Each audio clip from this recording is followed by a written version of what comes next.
दुर्योधन का ननिहाल पहले गंधार कहलाता था, अब उसको अफगानिस्तान कहते हैं। पंडित नंदराम टिक्कू वहां प्रधानमंत्री थे, लेकिन वहां हिंदू जैन बौद्ध सिख खत्म हो गए। राजा रणजीत सिंह पंजाब के राजा थे, बाद में पंजाब के दो टुकड़े हुए। जो पंजाब भारत का हिस्सा है वहां तो हिंदू जैन बौद्ध सिख हैं, लेकिन जो पंजाब पाकिस्तान बन गया वहां हिंदू जैन बौद्ध सिख खत्म हो गए। राजा शशांक बंगाल के राजा थे, बाद में बंगाल के दो टुकड़े हुए। जो बंगाल भारत के पास है वहां तो हिंदू जैन बौद्ध सिख हैं, लेकिन जो बंगाल बांग्लादेश बन गया वहां हिंदू जैन बौद्ध सिख लगभग खत्म हो चुके। राजा हरि सिंह कश्मीर के राजा थे, वहां भी हिंदू खत्म हो गए। इसलिए मैं कहता हूं, जिन नेताओं के भरोसे आप बैठे हुए हैं, ये 25 साल के बाद आपकी बहन बेटी को बचाने नहीं आएंगे। जिन नेताओं के भरोसे आप बैठे हैं, ये 25 साल के बाद आपका मकान दुकान खेत खलिहान बचाने नहीं आएंगे। लेकिन जिन कानूनों की बात मैं कर रहा हूं, अगर इनको आज लागू कर दिया जाए, तत्काल लागू कर दिया जाए, तो अब 25 साल बाद नहीं बल्कि आपकी 25 पीढ़ियां सुरक्षित रहेंगी। ये मैं गारंटी के साथ कह रहा हूं। घटेंगे तो कटेंगे, जब जब घटे तब तब कटे, जहां जहां घटे वहां वहां कटे। अफगानिस्तान में घटे तो कटे, खत्म हो गए। पाकिस्तान में घटे तो कटे तो खत्म हो गए। बांग्लादेश में घटे, कट रहे हैं, खत्म हो जाएंगे। कश्मीर में घटे तो कटे, खत्म हो गए। और भारत में बहुत तेजी के साथ घट रहे हैं। घटने का सबसे बड़ा कारण यह है लव जिहाद। 5 लाख बहन बेटियां हर साल गायब हो रही, उसमें 3.5 लाख लव जिहाद का शिकार हो रही हैं। और लव जिहाद नेताओं के भाषण से नहीं रुकेगा, अभिनेताओं की बात करने से नहीं रुकेगा, फिल्म देखने से नहीं रुकेगा। लव जिहाद रुकेगा केवल और केवल राम नीति और कृष्ण नीति लागू करने से, सठे साठ्यम समाचरित भय बिन होए न प्रीत लागू करने से लव जिहाद रुकेगा, कानून बदलने से। मैं गारंटी के साथ कहता हूं 90% लव जिहाद साल भर के अंदर रुक जाएगा, अगर सरकार लव जिहाद को राष्ट्र की सुरक्षा के लिए खतरा घोषित करे, देश की एकता अखंडता के लिए खतरा घोषित करे, ऑर्गेनाइज क्राइम डिक्लेयर करे, एक्ट ऑफ टेररिज्म डिक्लेयर करे और लव जिहाद करने वालों के 100% प्रॉपर्टी जब्त करने, नागरिकता खत्म करने और साल भर के अंदर आजीवन कारावास देने के लिए कानून बना दे। मैं गारंटी के साथ कहता हूं 90% लव जिहाद रुक जाएगा। जो हम घट रहे हैं ना, उस घटने का दूसरा सबसे बड़ा कारण है भारत में घुसपैठ बहुत तगड़ी हो रही है। और मैं गारंटी के साथ कहता हूं 90% घुसपैठी अपने आप भाग जाएंगे, एनआरसी करना ही नहीं पड़ेगा। एसआईआर करने से घुसपैठी नहीं भागेंगे, एसआईआर करने से घुसपैठियों को वोटर आईडी से नाम कट रहा है। घुसपैठी यहां से वहां भाग रहे हैं। बंगाल में एसआईआर होता है, बिहार भाग जाते हैं, बिहार में एसआईआर होता है, बंगाल भाग जाते हैं। वो अपने देश नहीं भाग रहे हैं। वो 2-4-6 आपको दिख रहा होगा ना, बहुत वो ऊंट के मुंह में जीरा जैसा है। लेकिन मैं कहता हूं 90% घुसपैठी तत्काल भाग जाएंगे। सरकार अगर बीएनएस में एक चैप्टर जोड़ दे, ऑफेंस रिलेटिंग टू इन्फिल्ट्रेशन, और घुसपैठियों और उनके मददगारों का narco polygraph brain mapping test करने, 100% संपत्ति जब्त करने, नागरिकता खत्म करने और साल भर के अंदर आजीवन कारावास देने के लिए कानून बना दे। गारंटी के साथ कहता हूं 90% घुसपैठिए भाग जाएंगे। हम जो लगातार घट रहे हैं उसका सबसे बड़ा कारण है लैंड जिहाद। और लैंड जिहाद इसलिए चल रहा है क्योंकि भारत में जमीन पर कब्जा करना कोई सीरियस क्राइम नहीं है। तो वो तभी रुकेगा जब बीएनएस में एक चैप्टर होगा, offence relating to land grabbing. जब सरकारी जमीन पे कब्जा करना, जंगल पे कब्जा करना, पहाड़ियों पे कब्जा करना, सड़क के किनारे, हाईवे किनारे जमीनों पे कब्जा करना, इसको जब हम सीरियस क्राइम डिक्लेयर करेंगे, ऐसे लोगों की प्रॉपर्टी जब्त करने, नागरिकता खत्म करने, उनको 10 से 20 साल सजा का कानून बनाएंगे, तब जाके लैंड जिहाद रुकेगा। घटने का एक चौथा जो सबसे बड़ा कारण है वो है ड्रग जिहाद। ड्रग जिहाद का मूल कारण है घटिया कानून। अब मैं गारंटी के साथ कहता हूं 90% ड्रग कारोबार साल भर के अंदर खत्म हो जाएगा। आज की डेट में 1 लाख करोड़ का ड्रग कारोबार हो रहा है। 10 करोड़ भारतीय नशेड़ी हो चुके हैं। मैं इनको कहता हूं 90% ड्रग कारोबार साल भर के अंदर खत्म हो जाएगा, अगर नशा तस्करों उनको और उनके मददगारों का narco polygraph brain mapping test करने, 100% संपत्ति जब्त करने, नागरिकता खत्म करने और साल भर के अंदर फांसी देने के लिए कानून बना दिया जाए। हमारे पास नेशनल सिक्योरिटी एक्ट है, लेकिन हमने ड्रग स्मगलिंग को राष्ट्र की सुरक्षा के लिए खतरा घोषित नहीं किया। हमारे पास यूएपीए है, लेकिन हमने ड्रग कारोबार को अनलॉफुल एक्टिविटी डिक्लेयर नहीं किया। हमारे पास एक्ट ऑफ टेररिज्म के लिए सेक्शन 113 है, लेकिन हमने ड्रग कारोबार को एक्ट ऑफ टेररिज्म डिक्लेयर नहीं किया।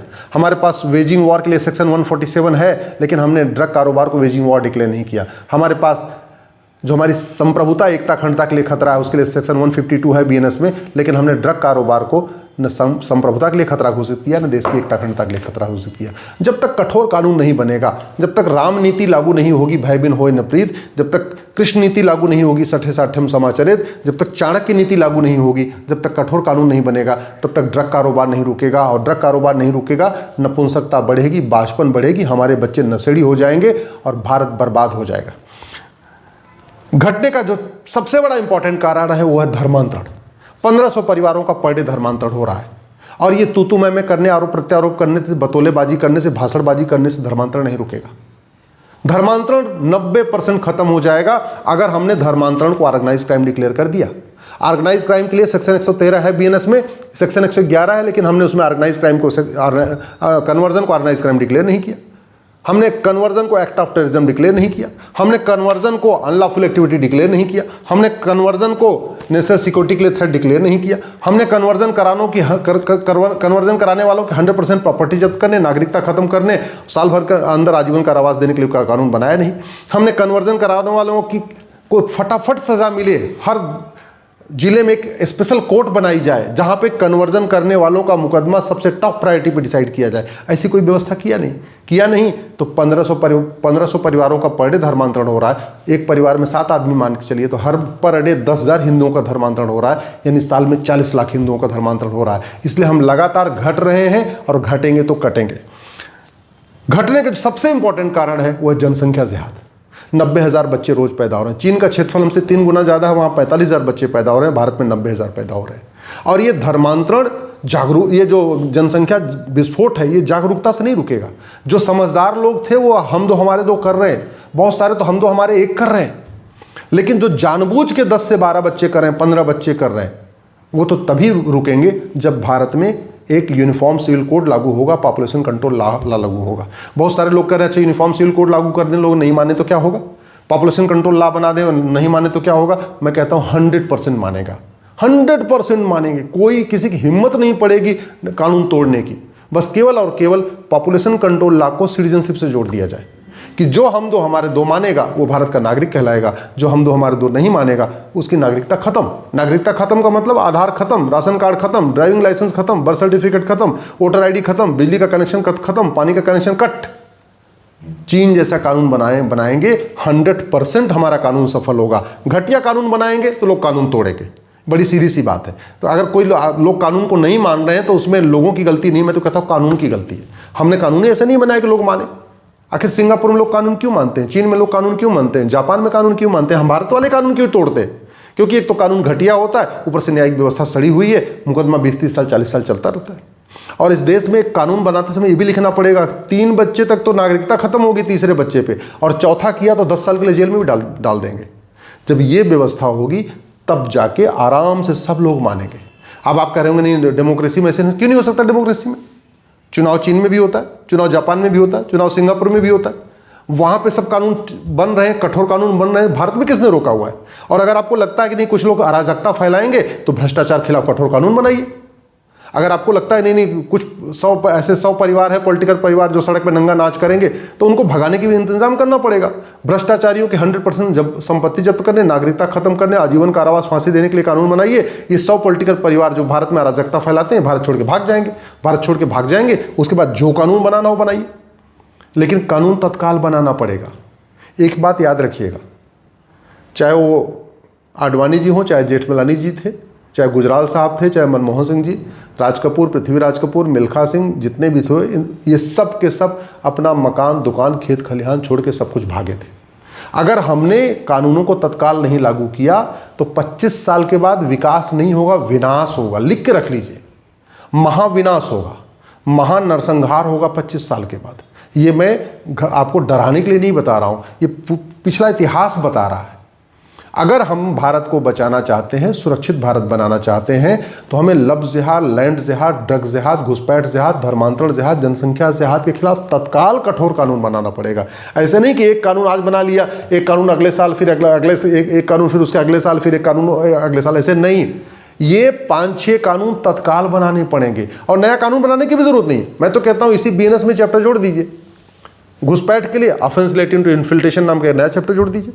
धर्मांतरण के लिए ऑफेंस रिलेटिंग टू कन्वर्जन एक नया चैप्टर जोड़ दीजिए। पॉपुलेशन के लिए offence relating to population explosion एक नया चैप्टर जोड़ दीजिए। ड्रग के लिए offence relating to drug smuggling नया चैप्टर जोड़ दीजिए। लव जिहाद के लिए ऑफेंस रिलेटिंग टू लव जिहाद एक नया चैप्टर जोड़ दीजिए। नया कानून नहीं बनाना, बहुत हो गए कानूनों का मकड़जाल, नया और नया कानून नहीं चाहिए। इसी बीएनएस को बदल के इसी में जोड़ने की जरूरत है। इसमें ऑर्गेनाइज क्राइम की धारा है, उसी में लव जिहाद, लैंड जिहाद, ड्रग जिहाद, घुसपैठ जिहाद, धर्मांतरण जिहाद को ऑर्गेनाइज क्राइम डिक्लेयर करना पड़ेगा। इसमें एक्ट ऑफ टेररिज्म के लिए सेक्शन 113 है, उसी में लव जिहाद, लैंड जिहाद, धर्मांतरण, घुसपैठ, जनसंख्या विस्फोट को एक्ट ऑफ टेररिज्म डिक्लेयर करना पड़ेगा। इसी में हमें जो हमारा राष्ट्र की सुरक्षा संप्रभुता के लिए खतरा 152 है, उसी में जो घोषित करना पड़ेगा लव जिहाद, लैंड जिहाद, ड्रग जिहाद, घुसपैठ, ये हमारा राष्ट्र की सुरक्षा के लिए खतरा है। इसी में सेक्शन 147 है वेजिंग वॉर, हमें लव जिहाद, लैंड जिहाद, धर्मांतरण, घुसपैठ को वेजिंग वॉर डिक्लेयर करना पड़े। नया कानून नहीं बना, इसी में ही हमको अमेंड करके, इसी को मॉडिफाई करके आराम से हम भारत को सुरक्षित बना सकते हैं। लेकिन कानून नहीं बनाया। तो याद रखिएगा, फिर से रिपीट कर रहा हूं, आज के नेता अभी 25 साल के बाद आपका मकान दुकान बचाने नहीं आएंगे, आपका खेत खलिहान बचाने नहीं आएंगे, आपकी बहन बेटी को बचाने नहीं आएंगे। आज जो मैं कानून कह रहा हूं, अगर तत्काल बना दिया गया, आपकी 25 पीढ़ियां सुरक्षित रहेंगी।